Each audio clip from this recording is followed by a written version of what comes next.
One martial art is built on speed, high kicks that strike like lightning, explosive movements designed to end a fight in a single blow.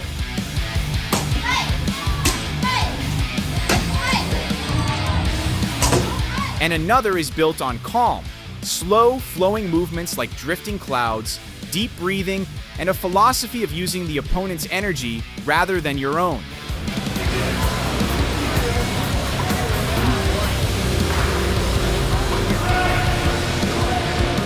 This is the epic showdown of Taekwondo versus Tai Chi. It's not just a clash of styles, it's a clash of worldviews. The seen versus the unseen. Destroy with speed versus conquer with calm.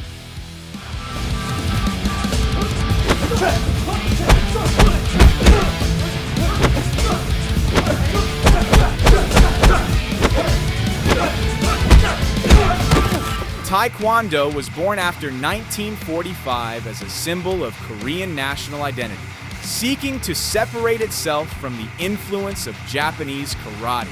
Since its recognition at the 2000 Sydney Olympics, Taekwondo gained global legitimacy and massive support infrastructure. Its transition into MMA has produced intriguing results. The art brings unmatched kicking variety, unexpected attack angles, spinning techniques, and creative footwork. However, Taekwondo also has vulnerabilities, weaknesses in the ground game, limited punching combinations, and a reliance on high kicks that can be easily read by savvy opponents. Some MMA fighters from this martial art don't rely on pure Taekwondo. They enhance it with wrestling defense and boxing techniques to create a complete game. One standout is Valerie Loureda. She is a United States national Taekwondo champion, holding a 4th-degree black belt earned before her 20th birthday.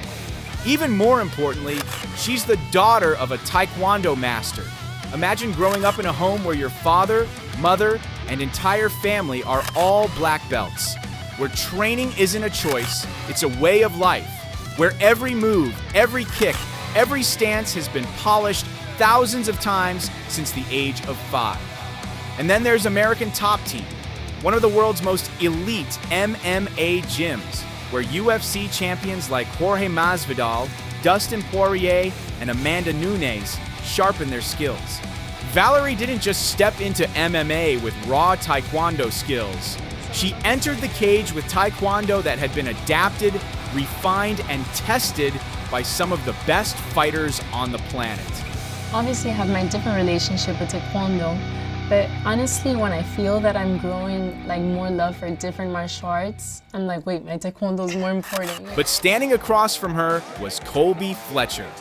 On paper, Fletcher wasn't a daunting opponent, a 1-2 professional record with 3 consecutive losses, if you include his amateur bouts. Yet something made this fight intriguing. Fletcher has an eclectic background, training in multiple striking styles: Kung Fu, Muay Thai, and traditional boxing. He knows exactly how to move inside the octagon, and more importantly, he's hungry for a win. 3 straight losses are hell for any fighter, and Valerie is his chance for a comeback. I've been training really hard for this fight. I lost my last fight, so I want to make a really strong comeback. Okay. It made me hungry.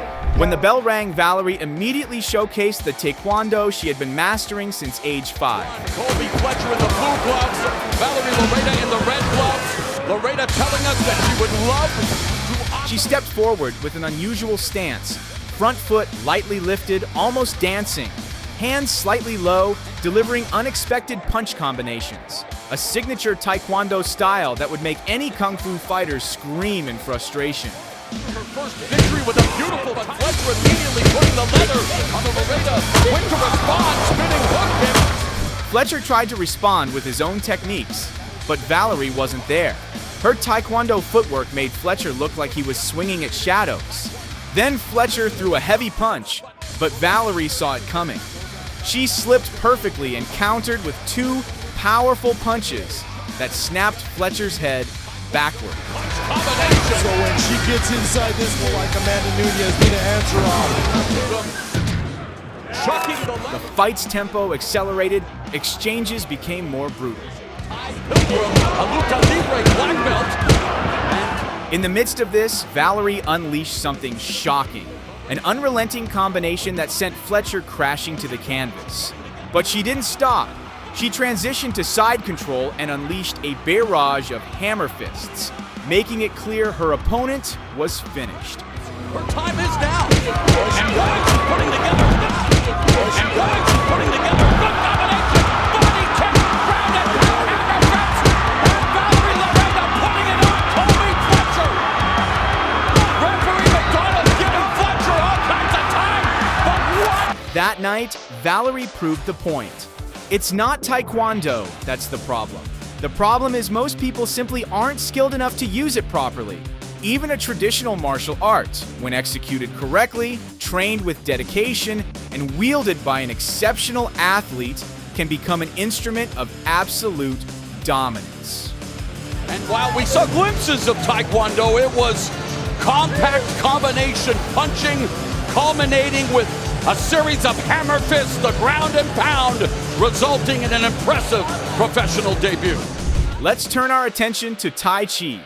Rooted in Taoist philosophy emphasizing flexibility, this system is inspired by observing nature. It's designed not to meet force with force, but to redirect and distribute the opponent's energy.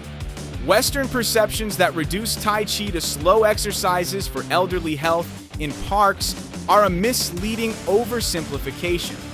Health benefits are just a bonus of a martial discipline at its core. Without its combat elements, Tai Chi loses its identity as a complete martial system. The main challenge of Tai Chi is its steep learning curve.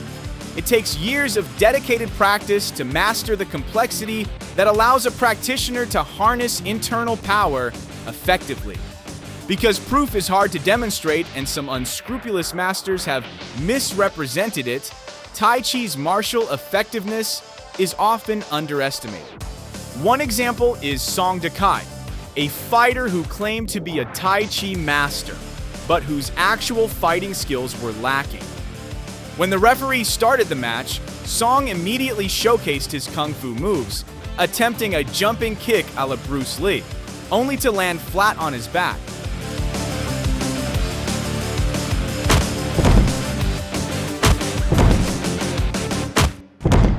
His opponent followed with several kicks and spinning attacks before landing punches.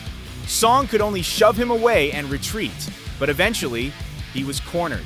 The opponent then unleashed a right hook, an uppercut, and a left hook to the body, sending Song crashing to the canvas.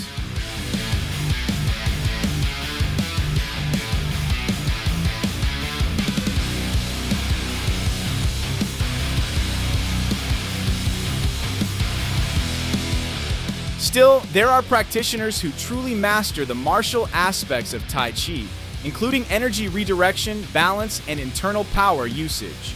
One standout is Han Feilong, a highly respected Tai Chi Kung Fu practitioner in China.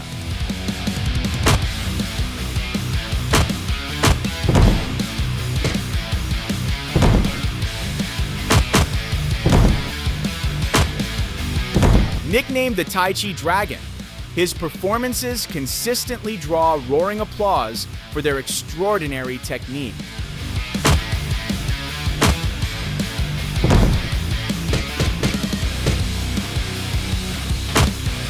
His bout against Saiyok Pumpanmuang, a Thai Muay Thai champion, is considered the peak of his performance as a fighter.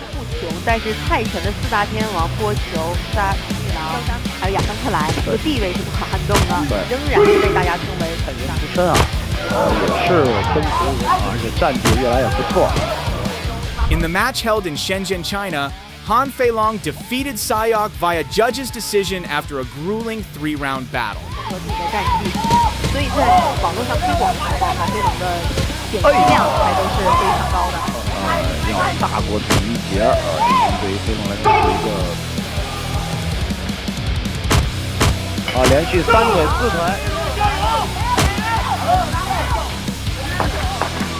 扯身踢没有成功。